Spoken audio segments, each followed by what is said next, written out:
فأشارت إليه قالوا كيف نكلم من كان في المهد صبيا قال إني عبد الله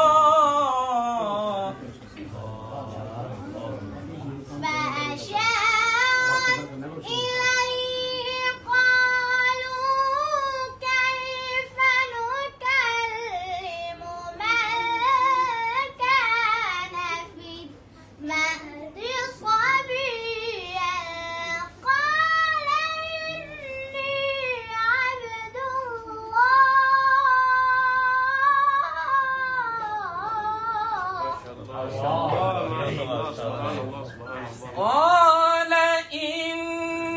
إني عبد الله آتاني الكتاب وجعلني نبيا